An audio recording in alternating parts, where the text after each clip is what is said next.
बच्चों, मेरा नाम है विवेक शर्मा। एक बार फिर से आप सभी का स्वागत करता हूँ ईडी एकेडमी में लर्निंग विद एक्सेलेंस। तो बच्चों, लास्ट क्लास में हम पढ़ रहे थे सर्कल, और सर्कल के हमने देख लिए थे बेसिक एनसीईआरटी क्वेश्चंस। आज भी मैं उसका पार्ट 2 लेकर आया हूँ, मतलब और हम एनसीईआरटी के ऐसे क्वेश्चंस देखने वाले हैं जो कि आपके इस साल के बुक के कोर्स में है, और हमें देखना है कि उन सवालों को हमें कैसे करना है। मेजरली जो अच्छे अच्छे क्वेश्चंस थे इस पार्ट में हम आपको यहाँ पर सारे सॉल्व करवा देंगे। तो चलिए स्टार्ट करते हैं। ओके, तो यहाँ पर आज पहला क्वेश्चन वापस से एमसीक्यू टाइप से स्टार्ट किया गया है। क्या बोल रहा है? If tangents PA and PB of a point P to a circle with centre O are inclined to each other at the angle of 80 degree, then POA। कई बच्चे कहेंगे सर ये लास्ट क्लास में भी क्वेश्चन अवेलेबल था, और उस class में जब हमने क्वेश्चन किया था तब आपने बता दिया था कि यदि ऐसा कोई सर्कल होता है और यहाँ एक्सटर्नल पॉइंट से कोई टेंजेंट्स खींची जाती है तो ये जो टेंजेंट्स में है ये दोनों एंगल सप्लीमेंट होते हैं। जितने बच्चों को याद है बहुत अच्छी बात है, बट बच्चों सवाल को बहुत ध्यान से पढ़ा करो। यहाँ पर उस सप्लीमेंट एंगल का आधे बात कर दी गई, तो ध्यान से देखते हैं सवाल क्या बोल रहा है। चलो ध्यान से देखते हैं। यहाँ पर आपसे बात कर रहा है कि एक सर्कल है और इस सर्कल पर यहां से एक्सटर्नल पॉइंट से टेंजेंट्स खींची गई हैं, और सेंटर है इसका ये रहा O। ठीक है, तो पॉइंट P से जब आप सेंटर पर इस तरह से टेंजेंट्स खींचोगे तो इसको ज्वाइन कीजिए, और यहां पर क्या बात बोल रहा है, सारे पॉइंट्स नाम दे दिया आपने A और B। इस पॉइंट का नाम A दे दीजिए और इस पॉइंट का नाम आप B दे दीजिए। अब आपसे वह कह रहा है कि यदि, क्या बोल रहा है, If tangents are inclined at each other at angle of 80, तो ये है tangents जो कि एक दूसरे पे inclined है 80 डिग्री से। ठीक है, तो यहां पर आपसे जानना चाहता है POA कितना होगा। POA ध्यान से देखो, ये 80 है तो ये टोटल एंगल 100 हो जाएगा, पर उसने इस पूरे एंगल की बात ही नहीं करी है। ऑप्शन में 50, 60, 70, 80 और ये 4 ऑप्शन है। तो यहां पर हमें जो बात ध्यान देनी है कि वो क्या पूछ रहा है, ध्यान से पढ़िए। उसने बोला है एंगल POA। POA कहां है बच्चों? POA जो है POA, मतलब मुझे इस पार्ट को ज्वाइन करना होगा। ये लीजिए, तो वो मेरे से ये वाला एंगल पूछ रहा है कि सर ये वाला एंगल कितना होगा बताइए। ठीक है, तो वैसे तो बहुत आसान है। ठीक है, जल्दी से देखो, कोई बता सकता है तो जल्दी से बताओ कि इस सवाल को कैसे किया जाएगा। आपसे ये छोटा वाला एंगल पूछ रहा है। ठीक है, अब ध्यान से देखो क्या करना है। यदि ये 80 है तो सबसे पहली बात कि ये पूरा एंगल जो है अंदर वाला ये 100 डिग्री होगा। ठीक है, अब उसके बाद आपको ये पता होना चाहिए कि ये जो दो छोटे छोटे एंगल ट्राइंगल्स बने हैं ये दोनों कॉन्ग्रुएंट होते हैं। ये हमने हमारी पहली थ्योरम में प्रूफ किया था कि आपके एक्सटर्नल पॉइंट से खींची गई दोनों टेंजेंट्स बराबर होती है, और इसके लिए हमने इन दो छोटे ट्राइंगल्स को ही कॉन्ग्रुएंट किया था। तो इसका मतलब ये दोनों ट्राइंगल कॉन्ग्रुएंट है, और जब ये ट्राइंगल कॉन्ग्रुएंट होंगे तो ये दोनों जो एंगल बनेंगे X और ये वाला एंगल Y, ये दोनों भी इक्वल होंगे, है ना। बाइसेप्सिटी तो X is equals to Y हो जाएगा। इसका मतलब ये दोनों angle X plus Y is equals to कितना है, 100 डिग्री। इस हिसाब से 2 टाइम्स ऑफ x कह लीजिए, y को रिप्लेस करके x लिख दिया तो 100, तो x की वैल्यू कितनी आ जाएगी, 50 डिग्री। तो यहां से हमें पता लगता है कि इस तरह से ये जो आधा एंगल होगा ये एग्जैक्टली हाफ होगा 100 का, और कितना बन जाएगा, 50 डिग्री। ठीक है, समझ में आया? लॉजिकली क्या था कि ये दोनों ट्राइंगल्स जो है वो कॉन्ग्रुएंट होते हैं, और इस कारण ये दोनों एंगल्स भी इक्वल होते हैं। जब ये दोनों एंगल्स इक्वल होंगे तो हमने यही बात लिख दी कि x degree equals to y degree, और फिर हमने देखा कि x प्लस वाई की वैल्यू 100 है। ये चीज हमें पता है कि x प्लस वाई 100 क्यों होगा। ये वाली बात आपको याद होनी चाहिए कि ये दोनों एंगल P पर बना हुआ एंगल और O पे बना हुआ एंगल दोनों एक दूसरे के सप्लीमेंट होते हैं। तो ये 80 है तो ये 100 होगा। क्लियर? उसके बाद हमने x प्लस वाई में y की वैल्यू x रखी तो 2x हो गया, और इस तरह से सिंप्लीफाई कर दिया। क्लियर? तो ये बेसिक क्वेश्चन था, प्रीवियस क्वेश्चन जैसा ही था जो हमने लास्ट क्लास में किया था, बट इंपॉर्टेंटली बात यह है कि सवाल में पूछने का तरीका बदल दिया। उसने हमसे कुछ और पूछ लिया, तो जब वो बच्चे ने हमसे, एग्जामिनर ने हमसे कुछ और पूछा है तो हमें उसी का जवाब देना होगा। चलो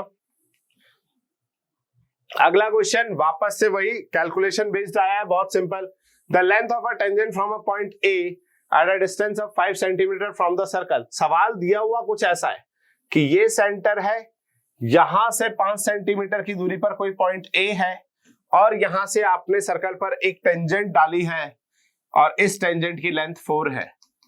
तो मुझे लगता है अक्सर बच्चों को तो ये बात याद होगी कि जब भी इस तरह से डलता है तो यहाँ पर 4, ये 5 सेंटीमीटर, तो अपने आप 5, 4 और तीसरी साइड क्या होती है 3, 4, 5, तो ये जो रेडियस आएगी ये 3 आएगी। बट बच्चों इस चीज में 2 बातें ध्यान रखना।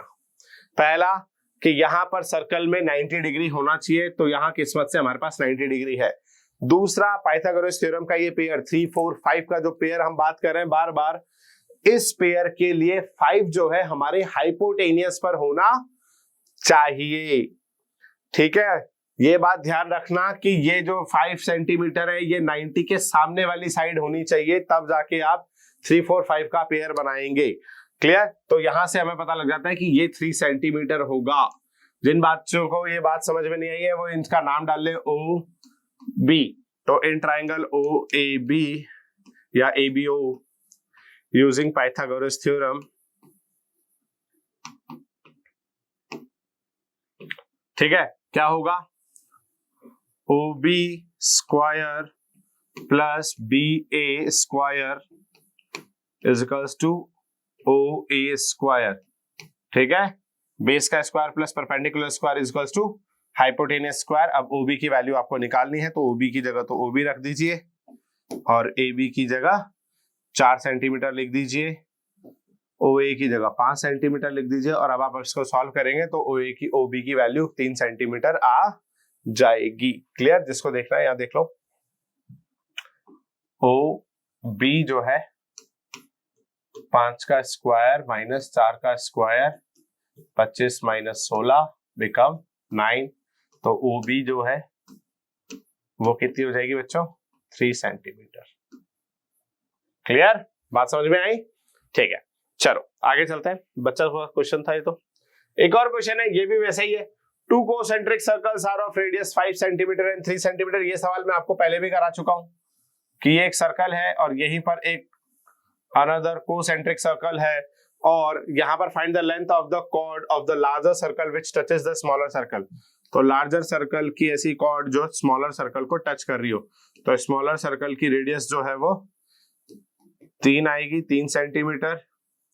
लार्जर सर्कल की रेडियस जो है वो 5 सेंटीमीटर। फिर यहाँ पर वही कॉम्बिनेशन 3, 4, 5 का बन रहा है, और इंपॉर्टेंट बात यह है कि एंगल 90 यहाँ है और 5 हाइपोटेनियस की जगह पर ही है।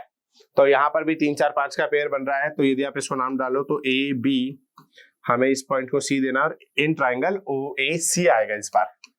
In triangle O A C, O A C triangle में हम बात करें तो यूजिंग पाइथागोरस थ्योरम, ठीक है, using Pythagoras theorem O A square is equals to A C square plus O C square. O A की वैल्यू 5 सेंटीमीटर, तो ये 5 का स्क्वायर। ए सी की वैल्यू आपको निकालनी है प्लस ओ सी की वैल्यू 3 सेंटीमीटर। ठीक है, तो AC जो है वो आपका AC square is equal to 5 का स्क्वायर माइनस 3 का स्क्वायर हो जाएगा, 25 माइनस 9 बिकम 16। तो AC स्क्वायर 16 हो जाएगा। यहां से यदि आप देखोगे तो AC की वैल्यू कितनी आ जाएगी 4 सेंटीमीटर। पर बच्चों बात ध्यान से सुन लेना, find the length of the chord पूछी गई है। Find the length of the chord. तो कॉर्ड एक्चुअली AC नहीं है, कॉर्ड है AB। क्या है? AB। अब बच्चे कहेंगे सर ये कैसे निकालेंगे, अभी तो आपने AC निकाला। बेटा यदि ध्यान से देखो, आप O को B से ज्वाइन करते हो तो यहां पर भी वही सर्कल बनेगा 5 सेंटीमीटर 3 सेंटीमीटर का, यहां भी एंगल 90 होगा और यहां पर भी ये वाली लेंथ भी 4 सेंटीमीटर आ जाएगी। तो ये करना नहीं होता, ये 9th क्लास में आपको सिखाया जाता है कि यदि कभी भी ऐसा करते हो तो सेंटर से जब भी आप कॉर्ड पर परपेंडिकुलर डालोगे तो वो कॉर्ड को बाइसेक्ट भी करता है, बराबर 2 हिस्सों में बांटता है। तो ये 4 है तो ये भी 4 है, ये 9 की थ्योरम है। और करने का तरीका यही था, ये जो 2 छोटे छोटे ट्रायंगल आपको दिख रहे हैं, आपको इनमें ये बात बोलनी है कि भैया ये परपेंडिकुलर डाला है मैंने, यहाँ से सर्कल के सेंटर से इस कॉर्ड पर परपेंडिकुलर डाला है, तो ऑटोमेटिकली यहाँ RHS रूल लगेगा, क्योंकि ये दोनों रेडियस है, ये कॉमन आर्म है और ये 90 डिग्री। तो RHS रूल से दोनों ट्रायंगल कॉन्ग्रुएंट हो जाएंगे। बाय सिंप्लिसिटी आप ये बोल सकते हैं कि AC जो है वो BC के बराबर हो जाएगी। क्लियर? जब आप ऐसा करेंगे तो AB जो है that will be equals to 2 times of AC और AB is equals to 2 into 4 become 8 centimetre. तो AC की जो AB की जो वैल्यू है वो 4 सेंटीमीटर की डबल 8 सेंटीमीटर हो जाएगी। क्लियर? तो यहां बात आपको समझ में आनी चाहिए कि यहां से आप गलती नहीं कर सकते। ये छोटे छोटे बेसिक क्वेश्चंस हैं, देख लो बार बार 3 4 5 का पेयर बन रहा है, कहीं और पेयर बनेगा तो दूसरी बात देखेंगे, पर मैक्सिमम आपके बुक में यही है 3 4 5 के पेयर वाले सवाल हैं, तो आप इनको बहुत तरीके से कर लीजिए। ठीक है, चलो आगे चलते हैं। अगला सर्कल का सवाल, और ये थोड़ा सा इंटरेस्टिंग क्वेश्चन है इसलिए क्योंकि अभी तक आपने सवाल देखे हैं, पर इन सवालों में जब बात आती है सर्कमस्क्राइबिंग की या कुछ इस तरह से, तो इस वर्ड का मतलब समझ में आना चाहिए। A quadrilateral ABCD is drawn to circumscribe a circle। इसका मतलब क्वाड्रिलेटर पहले बना हुआ है और उसके अंदर एक सर्कल बना हुआ है। तो सर्कमस्क्राइब का मतलब होता है कि क्वाड्रिलेटर बाहर है और सर्कमस्क्राइब मतलब उसके अंदर, पीछे लिखी शेप उसके अंदर है। ठीक है, ये बात ध्यान रखना। तो यहां पर क्वाड्रिलेटर बना हुआ है और इसको क्वाड्रिलेटर बोला, मैंने शेप पैरेललोग्राम जैसी दे दी है, बट पैरेललोग्राम नहीं है। ये बात बहुत क्लियरली समझ लो कि ये पैरेललोग्राम नहीं है, ये क्वाड्रिलेटर है। बहुत अजीब सी शेप का बना देता, पर फिर उससे सर्कल बनाने में दिक्कत होती है, इसलिए हमने इसको इस तरह से बनाया है। तो पैरेललोग्राम भी एक क्वाड्रिलेटर तो होता ही है, बट हम यहाँ पर इसको पैरेललोग्राम कंसीडर नहीं करेंगे। ठीक है, तो हम बात कर रहे हैं ABCD की, और ये वाली चीज मैंने आपको कल भी करवाई थी, याद है? रोम्बस वाला एक सवाल हमने करा था, सेम क्वेश्चन है, बस वहां पर रोम्बस प्रूफ करना था, इसलिए इसको ऑलरेडी एक पैरेललोग्राम दिया हुआ था, यहाँ पैरेललोग्राम नहीं दिया हुआ है। तो हमारा ये स्टेटमेंट का जवाब लास्ट क्लास में भी आया था। ठीक है, तो देखें कितने बच्चों को याद है। वीडियो को पॉज कीजिए और फटाफट से इस क्वेश्चन को करिए और देखिए कि क्या आप वही करेंगे जो मैं करने वाला हूं। तो फटाफट से करते हैं, चलो। ठीक है, तो हमें इस स्टेटमेंट को प्रूफ करना है। इसके लिए हमें कुछ नहीं करना है। इन सर्कल, इन क्वाड्रिलेटर ABCD, सेंटर O नाम दे देते हैं, इन क्वाड्रिलेटर ABCD। अब हम बात करेंगे सर्कल पे इन external point A, B, C और D से खींचे गए टेंजेंट्स की।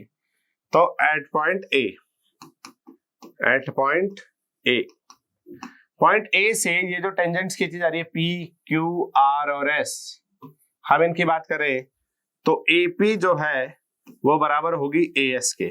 फिर वही बात आएगी जो मैंने कल करवाई थी कि ये रीजन आपको बताना है कि AP जो है वो AS के बराबर क्यों है, क्योंकि किसी भी एक्सटर्नल पॉइंट से सर्कल पर खींची गई टेंजेंट्स जो होती हैं, देखो टेंजेंट्स ही हैं, तो ये जो टेंजेंट्स होती हैं ये इक्वल होती हैं यदि आप किसी सेम एक्सटर्नल पॉइंट से बात कर रहे हो। तो A से खींची गई दोनों एक्सटर्नल पॉइंट से खींची गई दोनों टेंजेंट्स जो है AP और AS दोनों बराबर होंगी। ठीक है, इसी तरह से एट पॉइंट B की बात कर लेते हैं। तो B से खींची गई BQ और BP बराबर होगी, तो यहां पर BP लिख देता हूं और इस साइड BQ लिख देता हूं। बच्चों आपको ये बात समझनी होगी कि कौन किसके नीचे आएगा। मैंने उस क्वेश्चन में भी आपको ये बात समझा दी थी लास्ट क्लास में भी, कि कौन किसके नीचे आएगा। ये बात बहुत ध्यान रखना, क्योंकि आप AP से AB को जोड़ोगे, इसलिए मैंने AP के पार्ट के नीचे ही BP पार्ट लिखा है, ताकि जब हम जोड़े तो LHS में LHS और RHS में RHS जुड़ जाए। क्लियर? इसी तरह एट पॉइंट C पर बात करें तो CQ पार्ट BQ से जुड़ेगा, तो इसका CQ पार्ट इस साइड लिख दिया जाएगा और CR पार्ट इस साइड आ जाएगा। क्लियर? रीजन वही। इसके बाद इधर आ जाते हैं हम बचे हुए पार्ट को लेकर, तो एट पॉइंट D ये चारों चीजें मैं एक साथ ही कर रहा हूं। अब D पर देखो तो DR पार्ट CR पार्ट से ऐड होगा, तो इधर भी हम DR equals to DS। Reason आपको पता है। क्लियर? ये चारों करने के बाद इन चारों को इक्वेशन नंबर 1 2 3 4 डाल दीजिए और नेक्स्ट पेज पे आ जाइए। ठीक है, यहां पर हम वापस से डायग्राम बना लेते हैं ताकि फटाफट से हमारा काम हो जाए और हमें बार बार पीछे पलटना ना पड़े। ये हमारा A था, B था, C था, D था, ये पार्ट हमारा P था, तो PQRS। अब यहां हम क्या करेंगे? Adding equation 1 2 3 4, adding equation 1 2 3 and 4। जब आप इसको ऐड करेंगे तो कैसे जुड़ेगा, देखिए AP plus BP plus CR plus DR, ये तो LHS पार्ट में जुड़ जाएंगे और RHS पार्ट में जुड़ेगा BQ plus CQ plus AS plus DS। हाँ, थोड़ा सा सब चीजें आगे पीछे मैंने पहले ही अरेंज कर दी हैं, आप यदि वैसे जोड़े तो पहले जोड़िए, उसके बाद इनको आसपास ले आइए, आपकी एक स्टेप बढ़ जाएगी। अब ध्यान से देखो, इन सबको ब्रैकेट में डालूं तो जैसे आप देखोगे AP plus BP become AB और CR plus DR becomes CD। इसी तरह BQ और CQ ऐड करने पर BC बन जाएगा और AS प्लस DS ऐड करने पर AD। तो यहां से आप देख सकते हो कि आपने वो स्टेटमेंट प्रूफ कर दिया जो आपको प्रूफ करना था। AB प्लस CD आमने सामने की side, AB plus CD AD plus BC के बराबर हो जाएगा, AD प्लस BC के बराबर हो गया HP। ठीक है, तो यहां से ये बात आप समझ लीजिए कि सवाल करना मुश्किल नहीं है, सवाल क्या कह रहा है बस इतना सा आपको समझ में आना चाहिए। और मैक्सिममली आप एक बात नोटिस करेंगे कि इस पूरे चैप्टर में, आज तीसरा वीडियो चल रहा है, लास्ट वीडियो है इसका, हमने एक चीज जो नोटिस करी वो ये करी कि हम बार बार एक ही थ्योरम का यूज कर रहे हैं कि सर्कल के एक्सटर्नल पॉइंट से सर्कल पर डाली गई दोनों टेंजेंट्स जो होती है वो इक्वल साइज की होती है। यदि ये स्टेटमेंट आपको याद है तो सर्कल के कोई भी सवाल का प्रूफ करते टाइम आपके दिमाग में दिक्कत नहीं आएगी। अभी आप जितने भी बचे हुए सवाल देखने वाले हैं उन सब में भी यही काम होने वाला है बच्चों की, बाहर के पॉइंट से एक्सटर्नल पॉइंट से खींची गई दोनों टेंजेंट्स इक्वल होती है। इतना सा आप कर लीजिए और आपका काम खत्म हो जाएगा। ठीक है, चलो तो ये सवाल हो गया। चलो अगला क्वेश्चन देखते हैं। ये रहा आपका अगला क्वेश्चन। और अब देखो बच्चों क्या क्वेश्चन है, ये आपके बुक का क्वेश्चन है, याद रखो, और बहुत ही अच्छा क्वेश्चन है। वहां डायग्राम बना हुआ है तो आपको बनाने की जरूरत नहीं है। क्या कह रहा है, XY and X dash Y dash are two parallel tangents to a circle। क्या कह रहा है, XY and X dash Y dash two parallel tangents, ये दो पैरेलल टेंजेंट्स हैं और एक सर्कल पर विद सेंटर O। तो इस सर्कल का सेंटर क्या है, O सेंटर है। और another tangent AB with point of contact C intersecting XY, आपने इसको XY नाम दिया है, इसको X dash Y dash नाम दिया है, और एक अनदर टेंजेंट है जो इस तरह से कट करते हुए जा रही है और इसका पॉइंट ऑफ कांटेक्ट है पॉइंट C, तो ये पॉइंट C आ गया है। और AB इस लाइन का नाम है, तो XY को ये कहाँ कट कर रही है, A पर, और X dash Y dash को B पर। ये सारी जानकारी आपको दे रखी है और प्रूफ करना है कि AOB, अब AOB कहाँ आएगा, जब A को आप इससे जोड़ोगे तो ये जो एंगल बन रहा है ये 90 डिग्री बन रहा है। AOB ये वाला एंगल 90 बन रहा है। ठीक है, अब इसको कैसे करेंगे ध्यान से देखो बच्चों। तो इसका एक बार फिर डायग्राम बना लेते हैं अपन अच्छे से। ठीक है, थोड़ा अच्छा बड़ा, और इसको आगे सरका के यहां पे एक ऐसे टेंजेंट खींच देते हैं अपन। तो ये पॉइंट C हो जाएगा, ये X हो गया, ये Y हो गया, इस पॉइंट का नाम A हो गया, इस पॉइंट का नाम B हो गया, ये X डैश Y डैश आ गया, ये सेंटर O आ गया। अब आपको क्या करना है, इसको जोड़ दो। तो यहां पर आप कुछ भी नाम डाल दो, M और N, और आपको ये प्रूफ करना है कि ये वाला जो एंगल है ये 90 डिग्री है। अब ध्यान से देखो ये सवाल कैसे होगा, ध्यान से, जब आप इन लाइंस को जोड़ोगे, ठीक है, जब आप A को O से जोड़ोगे और O को B से जोड़ोगे, तो यहां पर आपको जो ये एंगल 90 बन रहा है, इसको बनाने के लिए क्या करो, इस O को C से ज्वाइन कर दो। O को किससे ज्वाइन कर दो, C से ज्वाइन कर दो। ऐसा करने पर यहां पर 4 ट्राइंगल आ जाएंगे, 1 2 3 एंड 4। अब थोड़ा सा डायग्राम थोड़ा खराब है, पर ये इस तरह से 4 ट्राइंगल्स बन जाएंगे। आपको क्या करना है, आपको इस ट्राइंगल 1 को ट्राइंगल 2 के कॉन्ग्रेंट करना है और ट्राइंगल 3 को ट्राइंगल 4 के कॉन्ग्रेंट करना है।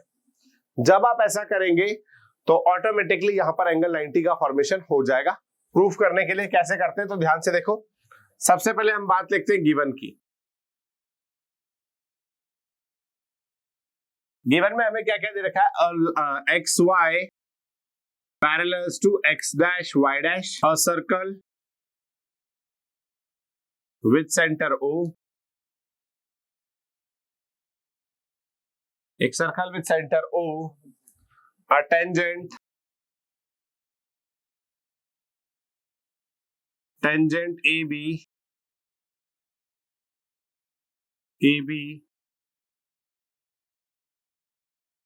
touches the circle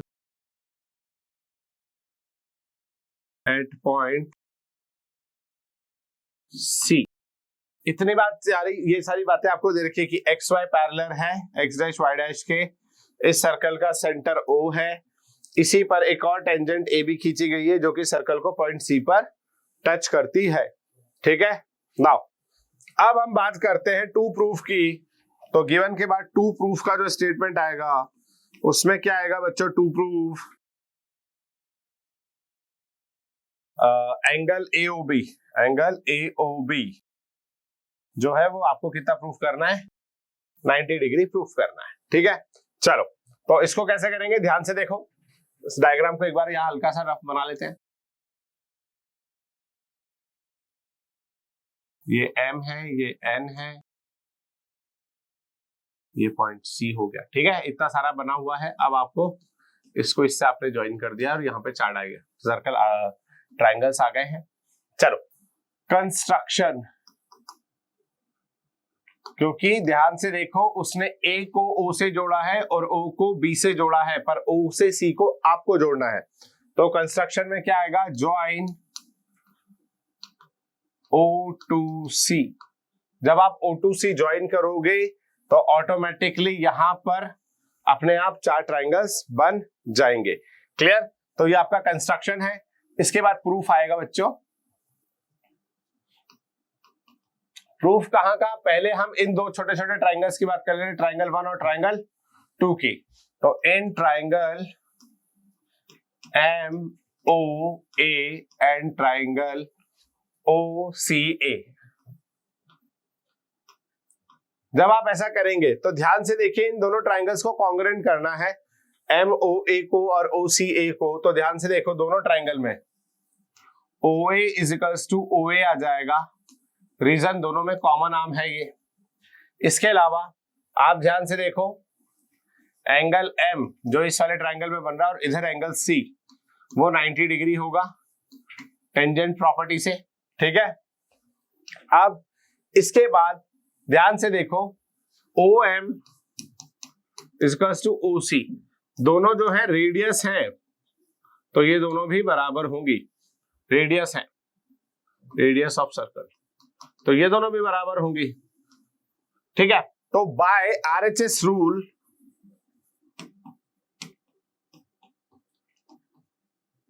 of congruency,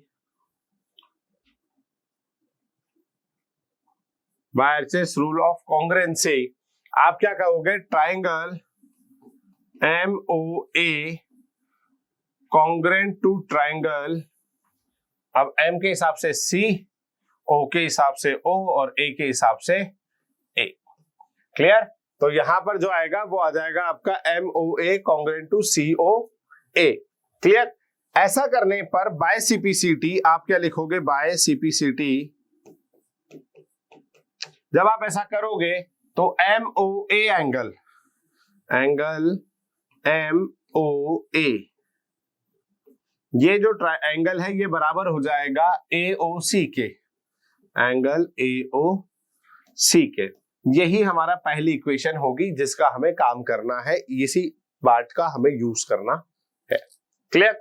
इसके बाद क्या करेंगे हम? ठीक है, इतना स्क्रीनशॉट ले लो, इसी पेज पर हम करते हैं आगे। नाउ इन ट्रायंगल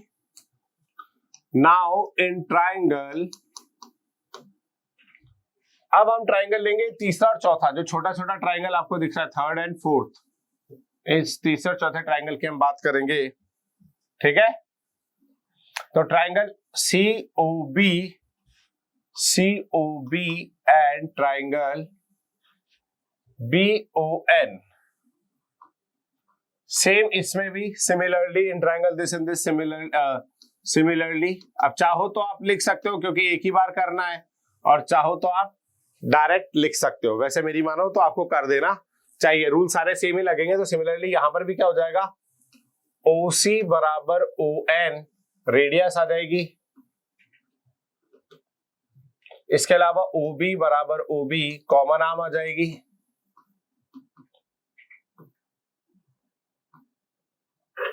ठीक है। इसके अलावा एंगल C, यहां पर एंगल C की बात होगी और यहां पर एंगल N की बात होगी, ठीक है। ये B इस तरह से है तो यहां एंगल आएगा N, तो एंगल N जो है वो भी 90 डिग्री होगा टेंजेंट प्रॉपर्टी से। क्लियर? तो ये सारा काम आपका हो जाएगा। तो by RHS rule of congruency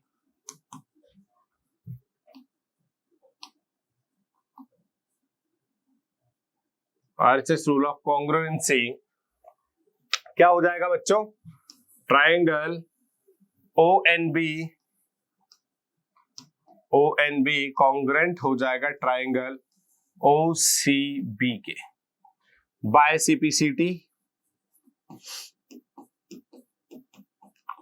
CPCT आपका एंगल COB एंगल COB जो है वो बराबर हो जाएगा BON के, ठीक है। इतना हो जाएगा, इसको आप इक्वेशन नंबर 2 डाल देंगे। क्लियर? यहां तक आपने वही काम करा जो आपको समझा रहे हैं बार बार कि इन ट्राइंगल्स को कॉन्ग्रुएंट करना होगा। तो इतना काम करने के बाद अब देखो ध्यान से बच्चों, इसके बाद क्या होगा? अब देखो अब क्या करना है आपको, इक्वेशन 1 2 आगे। नाउ इन सर्कल में क्या होगा? सिंस MN is diameter,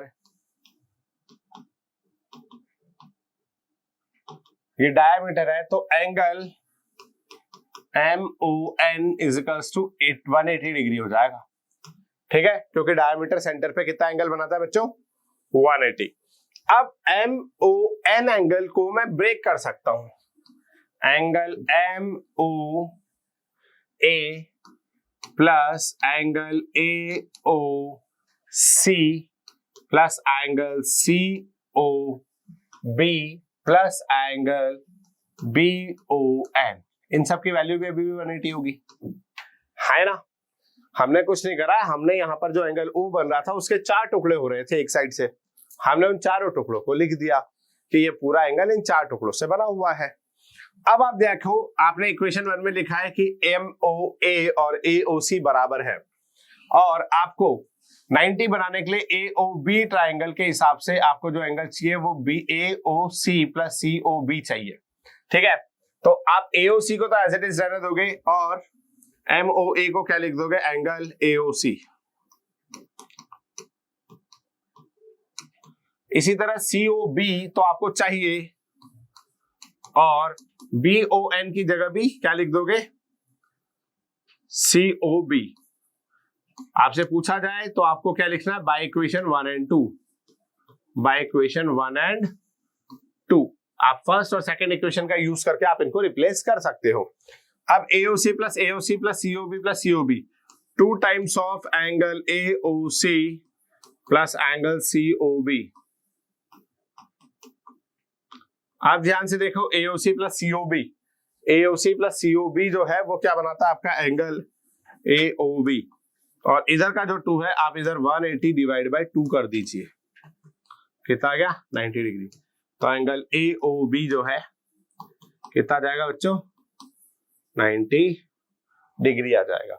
आप कह सकते हो सर ये वाली लाइन तो हम पहले भी लिख सकते हैं, डायमीटर है, ये तो लिख सकते थे बेटा, पर आप ये चीज को जब तक कॉन्ग्रुएंट नहीं करोगे आगे का काम नहीं हो सकता। तो इसलिए आपको ये बात ध्यान रखनी कि सवाल ऐसे ही होगा। क्लियर? चलो आगे देखते हैं। अगला क्वेश्चन आया, prove that the angle between the two tangents drawn from an external point to a circle is supplementary to the angle subtended by the line segment joining the point of contact at the center। क्या कह रहा है? बहुत simple सी बात, ये question आप खुद करेंगे। यहां पर बोल रहा है कि जब आप किसी एक्सटर्नल पॉइंट से 2 टेंजेंट्स खींचते हैं तो angle between the 2 tangents drawn from an external point, तो ये वाला angle θ1 and to a circle is supplementary to the angle subtended by the line segment joining the point of contact, ये जब आप इस point of contact A B को O से जोड़ते हो तो यहां पर जो एंगल सबस्टेंड हो रहा है थीटा 2, तो वो कहना चाहता है कि टू प्रूफ कीजिए, टू प्रूफ का स्टेटमेंट है कि theta 1 plus angle of theta 2 is equals to 180 होता है। ये बात बहुत आसान है बच्चों करने के लिए, क्योंकि आपको पता है कि ये ओ ए, इस पॉइंट को कुछ भी नाम डाल देते हैं टी, तो ओ ए टी बी एक क्वाड्रिलेटर बन रहा है। देखो ध्यान से, ये क्वाड्रिलेटर बन रहा है और इस क्वाड्रिलेटर में ये दोनों एंगल 90-90 हैं। हाँ है ना, क्योंकि टेंजेंट प्रॉपर्टी से ये 90-90 बन जाते हैं। तो दो एंगल 90 हैं, एक क्वाड्रिलेटर में इन दोनों का सम 90 180 हो गया है। टोटल क्वाड्रिलेटर के चारों एंगल्स का सम 360 होता है। तो 180 हटा दोगे तो थीटा 1 प्लस थीटा 2 कितना आ जाएगा, 180 आ जाएगा। तो ये सवाल आपका होमवर्क है, आपको खुद से करना है और आपको आना चाहिए। ठीक है, चलो आगे चलते हैं। अच्छा, अब ये एक सवाल है जो बहुत अच्छा क्वेश्चन है, ध्यान से देखो क्या बोल रहा है।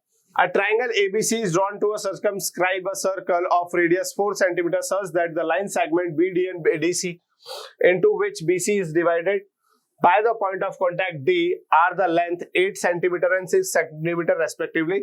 फिगर दिया हुआ है। अब याद करो ये सवाल कौन सा है। ये आपकी किताब का वो सबसे अच्छा सवाल है जो कैलकुलेटिव है। ये सबसे अच्छा कैलकुलेटिव क्वेश्चन है आपकी किताब का। यहां पर जब ये वाला जब क्वेश्चन होता है इसमें पूरी कैलकुलेशन करवाई जाती है। यहां पर हम ट्रायंगल का एरिया निकालेंगे और दो तरीके से निकालेंगे और फिर उन सबको जोड़ेंगे और फिर हम कुछ ना कुछ कर करवा के हमें जो साइड पूछी गई है वो निकालेंगे। हमें दो साइड पूछी गई है ए बी एंड ए सी। अब इसका डायग्राम याद करो। यदि आप क्वेश्चन पढ़ के डायग्राम बना लेते हो ना बच्चा, तो ये मान के चलो कि आप किसी भी क्वेश्चन में अटकोगे नहीं, इसलिए इसका डायग्राम छुपा दिया गया है। आपको डायग्राम खुद से बनाना है। क्या कह रहा है, A triangle ABC is drawn to circumscribe a circle. ये आप ABC एक ट्रायंगल बनाएंगे और उसमें बोला है पहले वाले फिगर फिर सर्कमस्क्राइब अ सर्कल। इसका मतलब पहले वाला फिगर बाहर है और सर्कमस्क्राइब के बाद लिखा हुआ वर्ड या जो शेप है वो अंदर है। तो इस सर्कल के ट्रायंगल के अंदर एक सर्कल है कुछ इस तरह से, ठीक है। और इस सर्कल की रेडियस 4 है। इस सर्कल की रेडियस कितनी है, 4 सेंटीमीटर। इस तरह से दो लाइन सेगमेंट BD और DC खींचे गए, ये D है।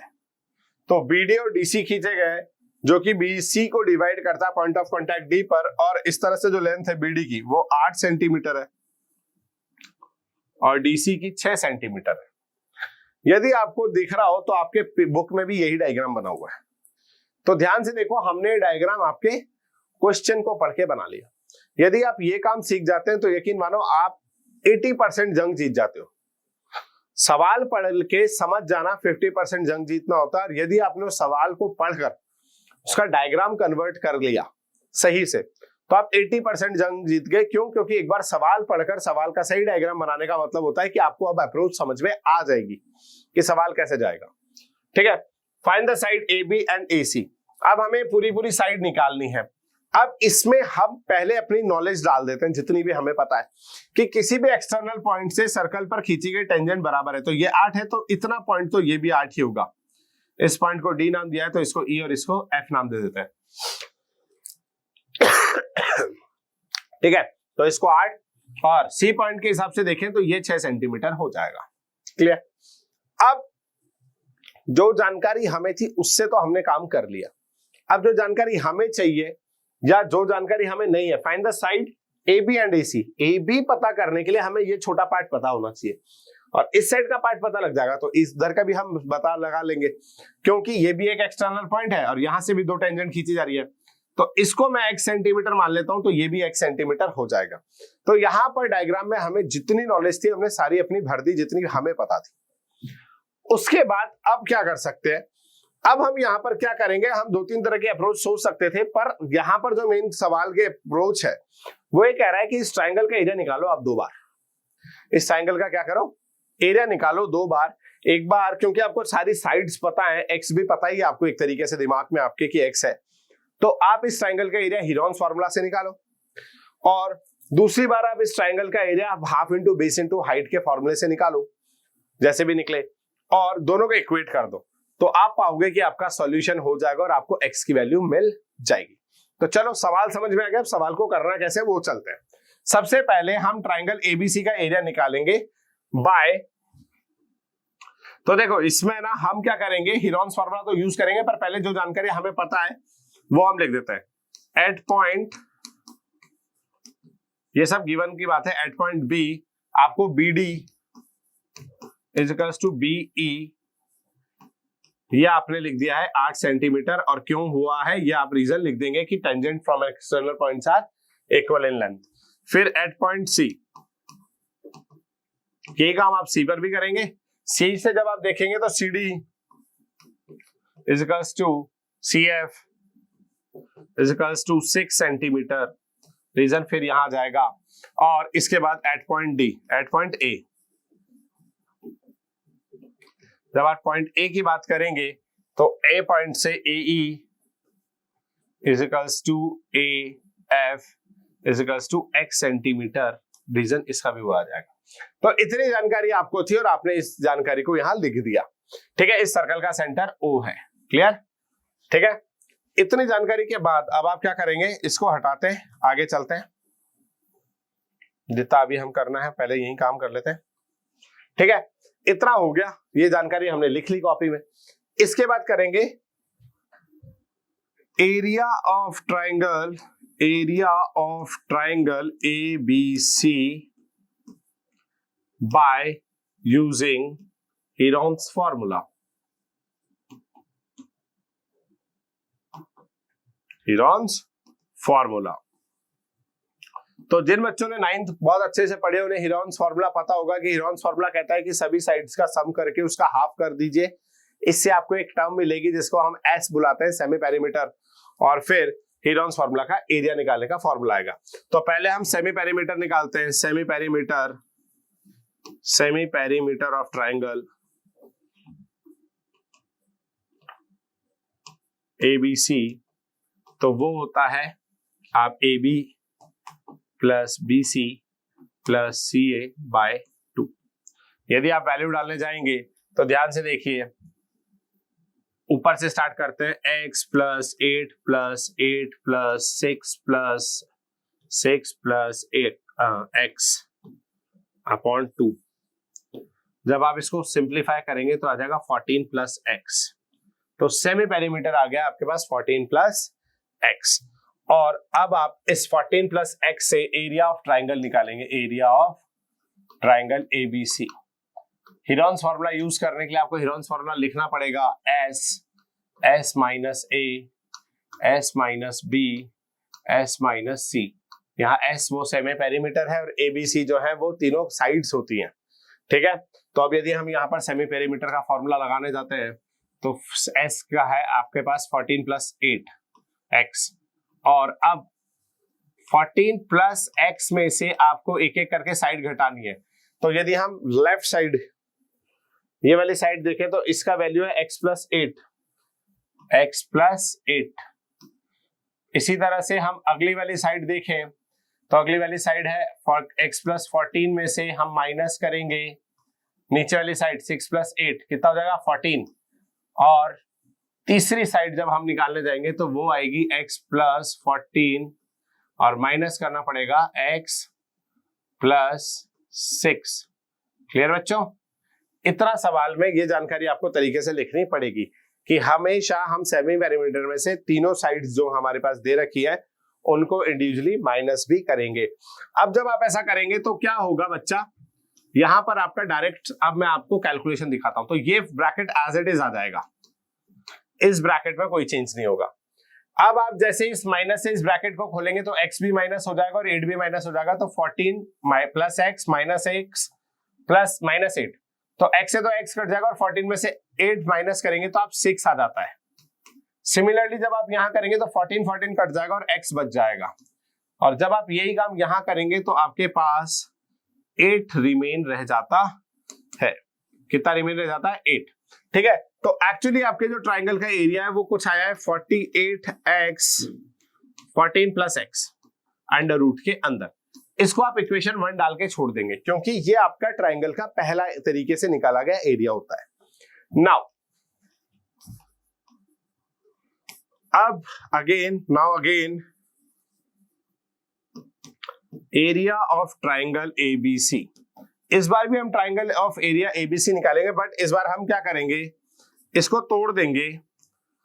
Area of AOB plus area of BOC plus area of triangle COA. आप ये तीनों पार्ट्स में तोड़ देंगे। अब यदि आपके पास डायग्राम है तो आप डायग्राम में देखो एओबी ये रहा, बीओसी ये रहा, इसको जोड़ दीजिए एक बार को। ठीक है, तो यहां पर ये बन जाएगा। अब इस डायग्राम को यहां पे पूरा इसको हटा के मैं आपको डायग्राम बहुत क्लियर दिखा देता हूं। ऐसा करता हूं बच्चों ताकि आपको समझ में आए कि हम क्या कर रहे हैं। ये ट्राइंगल है और इसका ये पार्ट कुछ इस तरह से बना हुआ है। ये ए है, ये बी है, ये सी है। इस पार्ट को उसने डी नाम दिया था, इसको हमने ई नाम दिया, इसको एफ नाम दिया, इसको ओ नाम दिया। अब हम क्या कर रहे हैं, अब हम कुछ इसको इस तरह से जोड़ रहे हैं। तो यहां पर 3 ट्राइंगल्स आपको दिख रहे होंगे, AOB plus BOC plus COA, जिससे आपका बड़ा ट्राइंगल बन जाता है। और यहां से जब आप ओ से इन चारों पॉइंट्स को तीनों पॉइंट्स को जोड़ेंगे तो देखो यहां पर एंगल 90 है, तो ये इन छोटे छोटे ट्राइंगल्स की हाइट हो जाएगी। ध्यान से देखो, एओबी ट्राइंगल में जब आप ओ से सामने वाले वर्टेक्स के इस पॉइंट ऑफ कांटेक्ट को जोड़ोगे तो एक्चुअली ये परपेंडिकुलर बनाएगा, और सामने वाले वर्टेक्स से यदि उस सामने वाली लाइन पर परपेंडिकुलर डाला जाता है तो वो उस ट्राइंगल की हाइट हो जाती है। तो यहां पर हम ट्राइंगल का एरिया निकाल सकते हैं half into base into height, क्योंकि बेस मुझे पता है x 8 8 6 6, तो इस हिसाब से मुझे बेस पता है x प्लस 8, और हाइट मुझे पता है इस सर्कल की रेडियस के कारण 4 सेंटीमीटर होगी। तो अब मैं यही काम यहां पर इस तरह से करूंगा कि एओबी का जो एरिया है वो क्या आ जाएगा, हाफ इंटू बेस की वैल्यू x प्लस 8 हो जाएगी और हाइट 4। फिर जब मैं बीओसी के बाद जाऊंगा तो यहां पर भी हाफ इंटू बेस की वैल्यू 14 हो जाएगी और हाइट जो है 4 आ जाएगी, प्लस एरिया ऑफ सीओए, तो यहां पर भी हाफ इंटू एक्स प्लस 6 हो जाएगा और हाइट 4 आ जाएगी। यहां इस पूरे पॉइंट से यदि आप ध्यान से देखो तो हाफ इंटू 4 कॉमन लिया जा सकता है सबसे, और क्या बचेगा, x plus 8 plus 14 plus x plus 6, और इसको सिंप्लीफाई करेंगे तो x में x जुड़ जाएगा तो 2x हो जाएगा, और 14 और ये भी 14 बना लेंगे। तो एक्चुअली इस पूरे की वैल्यू, इसको स्क्रीनशॉट ले लो बेटा, फिर इसको हटा के इसी में लिखते हैं अपन। तो इसमें से मेजर पार्ट कौन कौन सा हटाना है वो देख लेते हैं, सारा इरेज कर दे। चलो ठीक है, तो नीचे की तरफ देखो, एरिया ऑफ ट्राइंगल जब हमने दूसरे तरीके से निकाला था, एरिया ऑफ ट्राइंगल एबीसी, तो वो कितना आ गया था, 48x ब्रैकेट में 14 प्लस x। ठीक है, ये तो एक पार्ट था, और नीचे जो पार्ट हम सॉल्व कर रहे थे उसमें एरिया ऑफ ट्राइंगल एबीसी कैसे निकल के आ रहा था, अभी तक आपने जो देखा वो आ रहा था हाफ इंटू 4 कॉमन और अंदर बचा था 28 प्लस 2x। क्लियर, इतना ही बचा था। अब आप क्या करो, इस हाफ इंटू 4 को एज इट इज रहने दो, इन दोनों ब्रैकेट से 2 कॉमन आ रहा है इस ब्रैकेट से, तो इसको निकालते हैं 14 प्लस x बच जाएगा, तो 2 से 2 कैंसिल आउट हो गया। तो ट्राइंगल का एरिया कितना बचेगा, 4 इंटू 14 प्लस x। इसको इक्वेशन 2 डाल दिया, इस वाले को आपने ऑलरेडी इक्वेशन 1 डाल रखा था। अब ध्यान से देखो, दोनों के दोनों जो है ट्राइंगल एबीसी का ही एरिया है ना बच्चों। तो यदि दोनों ट्राइंगल एबीसी का एरिया है तो बाय इक्वेशन 1 और 2, यदि ट्राइंगल एरिया ऑफ एबीसी का सेम ही है तो under root 48x 14 plus x की वैल्यू इक्वल्स टू हो जाएगी 4 टाइम्स ऑफ 14 प्लस x के। अब इसको सॉल्व करने के लिए हमें स्क्वायर ऑन बोथ साइड करना पड़ेगा, तो स्क्वायर ऑन बोथ साइड, जब आप ऐसा करेंगे तो यहां से अंडर रूट हट जाएगा और यहां आ जाएगा 48x 14 प्लस x, और यहां पर 4 का स्क्वायर 16 हो जाएगा और यहां पर इस ब्रैकेट x प्लस 14 को आप इस तरह से लिख देंगे स्क्वायर करके। अब कैलकुलेशन कह रही है कि देखो ध्यान से, ये वाला पूरा ब्रैकेट एक स्क्वायर वाले ब्रैकेट से कट जाएगा, मतलब दो ब्रैकेट है उनमें से किसी एक ब्रैकेट से कट जाएगा। तो अब आपके पास क्या बचता है बच्चों, ध्यान से देखो, मैं इसको यहां साइड में कर देता हूं। यहां पर बच जाएगा आपके पास 48x equals to 16x plus 14 के बराबर। जब आप इसको करेंगे तो 48x equals to 16x plus 16 into 14 कितना होता है, जल्दी से बताइए। ठीक है, नहीं आता तो देखो, 16 4 जा 64, 6 कैरी, 16 1 जा 16 और 6 22, तो 224। अब आप इसको सिंप्लीफाई कीजिएगा तो 32x इजिकल्स टू 224 आ जाएगा। यहां से x की वैल्यू आ जाएगी 224 डिवाइड बाय 32। आपको जिस टेबल से काटना है काट दीजिए और यहाँ पर ये 7 टाइम्स में कट जाएगा। ठीक है, कितनी बार में कटेगा, 7 टाइम्स में ये कट जाएगा। तो x की वैल्यू जो है हमें कितनी मिल जाएगी, 7। इस हिसाब से हमारी जो वैल्यू AB है वो ध्यान से देखो कितनी आ जाएगी, AB x प्लस ये 7 आ गया, तो ये कितना हो जाएगा 15 सेंटीमीटर।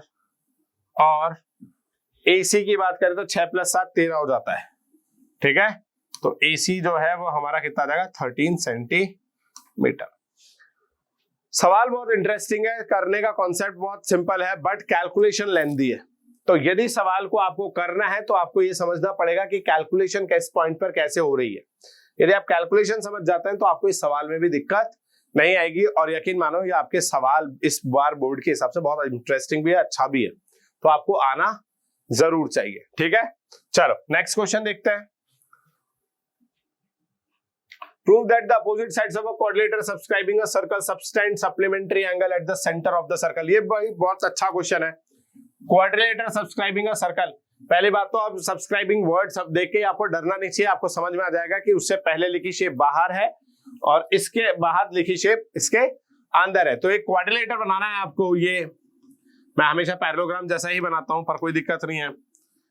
तो ये पैरेललोग्राम जैसी दिखने वाली शेप पर इस वक्त ये क्वाड्रिलेटर है और इसके अंदर एक सर्कल है। तो आपने सर्कल ड्रॉ कराया कुछ ऐसे, अभी सर्कल जैसा दिखता नहीं है बट ठीक है, इस पर्टिकुलर पॉइंट को PQRS नाम दे देते हैं सारे पॉइंट ऑफ कॉन्टैक्ट्स को। तो अब आपसे क्या बोला है, prove that the opposite sides of a quadrilateral, quadrilateral के अपोजिट साइड्स AB, ये तो क्या कह रहा है कि अपोजिट साइड्स, AB का अपोजिट CD है, तो दोनों जो एंगल सबटेंड करते हैं इसको θ1 नाम दे देते हैं और इसका θ2। तो ये कहना चाहता है कि θ1 प्लस θ2 जो है वो कितना है 180 होता है।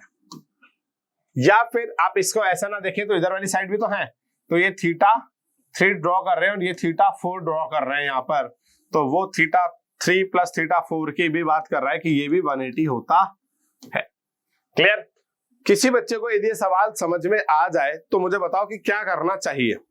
एंगल से रिलेटेड बात है और अभी तक इस पूरे चैप्टर में हमने जब जब आपकी लेंथ की बात आई है तो हमने सर्कल की वो प्रॉपर्टी यूज करी है जब हम एक्सटर्नल पॉइंट से टेंजेंट खींच रहे हैं। और याद करो प्रीवियस क्वेश्चंस में जब जब थीटा की बात आई है हमने कॉन्ग्रुएंसी का यूज करा है, तो यहां भी हमें कुछ कॉन्ग्रुएंट करना पड़ेगा। अब वो कॉन्ग्रुएंट क्या करना है वो मैं आपको समझाता हूं। ठीक है, जिसको बच्चे को समझ में आ रहा हो वो खुद से कोशिश कर ले और जिसको नहीं आ रहा हो वो देखे। मैं इस पूरे डायग्राम को बहुत क्लियर बड़ा बनाता हूं ताकि आपको बहुत अच्छे से समझ में आए।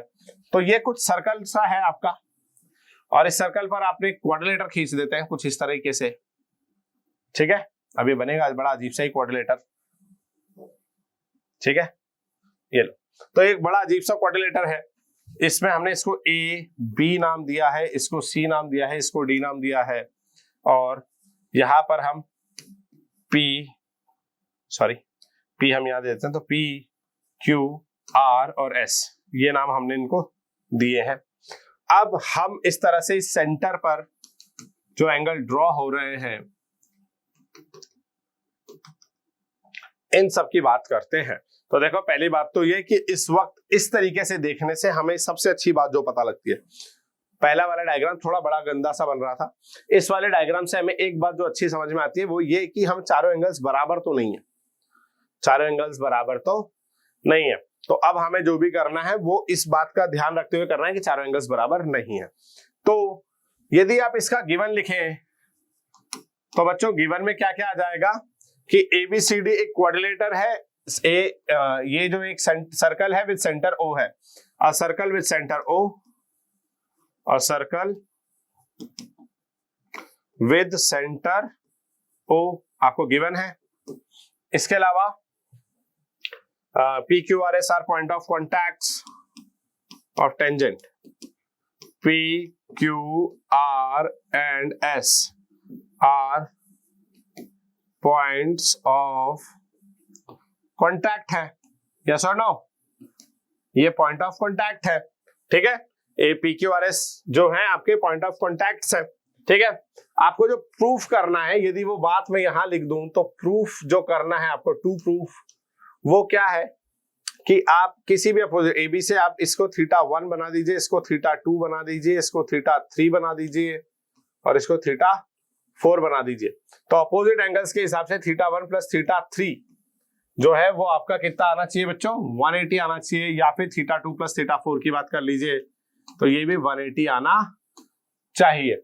कि आपके जो दोनों अपोजिट साइड से एंगल बन रहे हैं सेंटर पर, ये वालों का सम θ1 प्लस θ3 या θ2 प्लस θ4, इन अपोजिट एंगल्स का जो सम है वो 180 होना चाहिए। क्लियर? चलो, तो प्रूफ तो हो गया। अब हम क्या करेंगे, इसमें आप कंस्ट्रक्शन भी यही देख लीजिए ताकि आपको दिक्कत ना आए। यहां पर कंस्ट्रक्शन जो हम करेंगे ना बच्चा, कंस्ट्रक्शन क्या करेंगे, join PQR and S to O। हमने जो पॉइंट ऑफ कॉन्टैक्ट्स है उन सब को किससे ज्वाइन कर देना है, इससे ज्वाइन कर देना है। तो देखो डायग्राम बड़ा गंदा सा दिखेगा, इसको थोड़ा सा साफ कर देते हैं। पहले आप इस बात को उतार लो, फिर मैं आपको डायग्राम एक बार तरीके से दिखा देता हूं, ठीक है? ठीक है, स्क्रीनशॉट ले लिया। चलो इस डायग्राम को भी बहुत क्लियर बनाते हैं और सवाल कैसे होगा वो भी बताते हैं। तो आपने क्या करा, ये सर्कल है और इस सर्कल पर एक तरीके से क्वाड्रिलेटर बना दिया। अब क्वाड्रिलेटर को ध्यान से मत देखना, ठीक है। ये A है, ये B है, ये C है, ये D है, यहां पर P आ चुका है, यहाँ Q आ चुका है, थोड़ा सा ऐसा है Q, R और S, ठीक है। अब आप इस सेंटर से क्या करोगे, इस सेंटर से इन सब साइड्स को जोड़ दो, सबको। तो यहां पर एक्चुअली आपको 8 ट्राइंगल्स दिखने लग जाएंगे। कितने ट्राइंगल दिखेंगे बच्चों? 8 ट्राइंगल्स। और अब इन 8 ट्राइंगल्स को आपको कॉन्ग्रेंट करना है। तो अब आप कहोगे सर यहां 4 बार कॉन्ग्रेंसी लगानी पड़ेगी क्या? नहीं, बस आप नाम लिखेंगे, थोड़ा सा काम करेंगे और आपका सवाल हो जाएगा। पर एक में जरूर करना पड़ेगा। तो वो हम कैसे करते हैं, हम किसी भी एक साइड को उठाकर एक ट्राइंगल का पेयर जो हमें चाहिए हम उसका काम कर लेते हैं। तो देखो पहले हम यहां से स्टार्ट करेंगे, तो इसको हमने 1 नाम दिया, एंगल को भी नाम दे रहे हैं, इस ट्राइंगल को भी इसी से नाम दे रहे हैं। 3, 4, 5, 6, 7 और ये 8।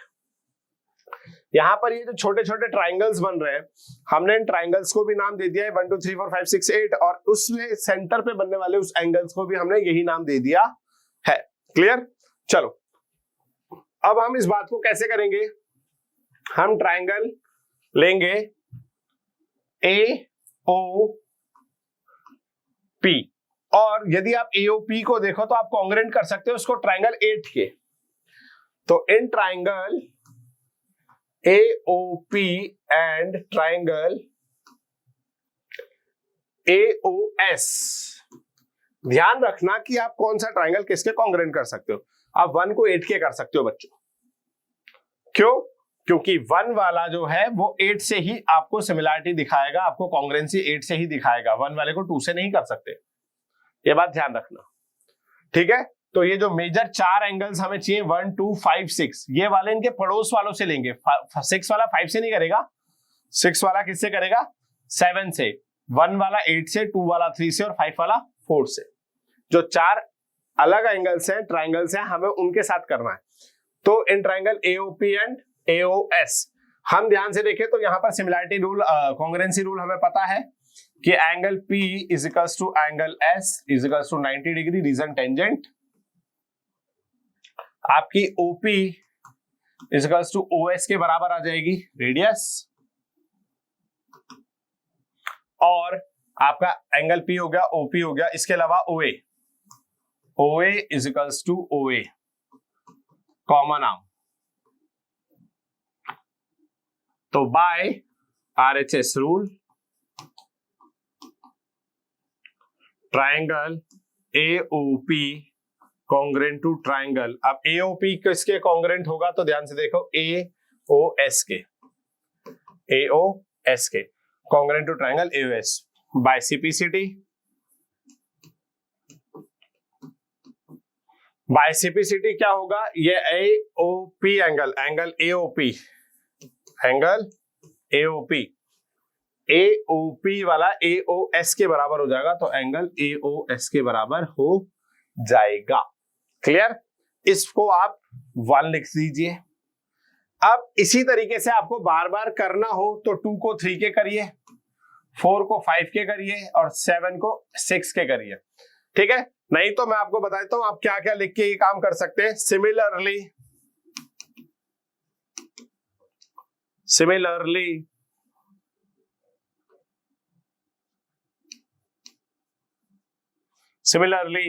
आप triangle POB and triangle BOQ इतना लिखेंगे और बाय डायरेक्ट, ठीक है, similarly in triangle this and this, आप डायरेक्ट लिख देंगे angle POP equals to angle BOQ। Similarly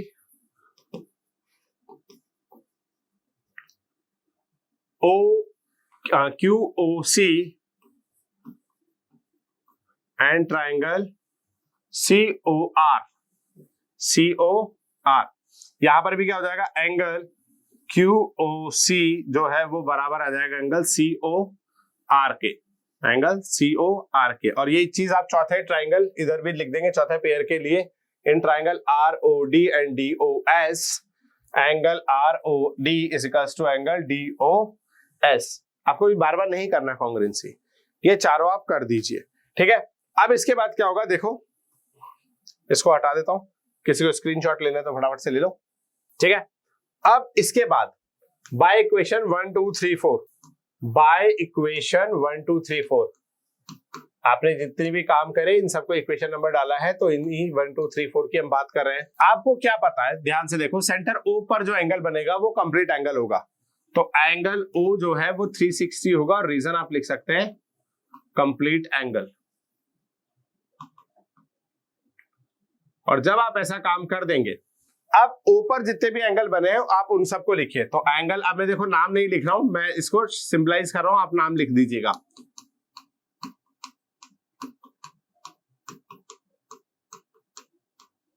ठीक है, इन सारे एंगल्स का सम 360 होगा। और अब आपकी रिप्लेसमेंट की बारी आती है कि आपको 8 को रिप्लेस करना है 1 से, 2 को रिप्लेस करना है 3 को रिप्लेस करना है 2 से। तो 1 तो चाहिए, 2 भी चाहिए, पर 3 को रिप्लेस कर देंगे हम 2 से, और 4 नहीं चाहिए, 5 चाहिए, तो 5 प्लस एंगल 5, 6 चाहिए, 7 नहीं चाहिए, तो एंगल 6 प्लस एंगल 6, और 8 को आपने किसे रिप्लेस करना था, एंगल 1 से, तो ये हो जाएगा 360। अब आप कहोगे सर आपने ये रिप्लेस क्यों करे, तो ध्यान से देखो बेटा, AB से जो एंगल बन रहा है ना वो 1 + 2 बन रहा है। AB से जो एंगल बन रहा है सेंटर पर वो क्या बन रहा है, 1 2, और CD इधर का जो CD है इससे जो एंगल बन रहा है, ध्यान से देखो, तो CD से जो एंगल बन रहा है वो बन रहा है 5 6, तो मेरे को 1 2 5 और 6 ही चाहिए, तो मैंने उन्हीं एंगल्स का यूज करा है। यदि आप AD और BC वाली बात कर लेते हैं तो यहां पर आपको कौन कौन सा चाहिए, 7 8 3 और 4, तो आप अपोजिट एंगल्स जो है, जैसे 1 को 8 से रिप्लेस कर दीजिएगा, 2 को 3 से कर दीजिएगा, 5 को 4 से करिएगा, और 6 को 7 से रिप्लेस कीजिएगा, उल्टा कर देना। ठीक है, जब आप ऐसा करेंगे तो यहाँ 2 times of angle 1 plus angle 2 आ जाएगा, plus angle 3 angle 5 plus angle 6 आ जाएगा, और इन सबका सम 360 हो जाएगा। 1 + 2 से एंगल AOB बनेगा, प्लस 5 और 6 से एंगल COD, और इधर का जो 2 है वो रिप्लेसमेंट में चला जाएगा, डिवाइड में चला जाएगा, इधर तो आ जाएगा 180। तो यहां पर AOB प्लस COD, अब आप चाहो तो इसको θ1 + θ3 कर सकते थे, जो हमने स्टार्टिंग में करा था, ये भी कितना हो गया, 180। सिमिलरली आप दूसरी वाली साइड के लिए भी यही बात लिख सकते हैं। क्लियर? बात समझ में आई कि ये थोड़ा सा आपने घटम घोटाला क्यों करा? क्योंकि ये काम करने से आपका सवाल हो जाएगा जो आपको चाहिए। तो ध्यान रखना, किसी भी सर्कल के क्वेश्चन में यदि आपको साइड से रिलेटेड बात करनी है तो हम टेंजेंट रिलेटेड बात करेंगे, और यदि हमें सर्कल में एंगल रिलेटेड बात करनी है तो हम कहीं ना कहीं कॉन्ग्रुएंसी को लेकर आएंगे, क्योंकि कॉन्ग्रुएंसी के बिना आपने एंगल वाला कोई भी सवाल कंप्लीट होते नहीं देखा होगा। ठीक है, चलो तो आज के लिए इतना ही, यहां पर ये वीडियो समाप्त होती है। ये चैप्टर सर्कल भी आपके लिए समाप्त होता है। अब अगले वीडियो में हम आपके लिए स्टैटिस्टिक्स लेकर आएंगे, तो आप स्टैटिस्टिक्स पढ़िएगा हमारे साथ और बने रहिएगा ईडी एकेडमी के साथ। Keep learning with ED academy. Thank you.